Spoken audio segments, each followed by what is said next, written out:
Thomas Edison, kami berhadir.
Kita bisa buat partai sendiri, tapi hanya setingkat provinsi. Nah, kan biasanya sering muncul-muncul di spanduk jalan kan?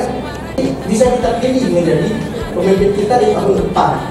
Mulai di tahun depan sampai 2029, kita akan memilih mereka-mereka yang ada di partai untuk menjadi pemimpin kita.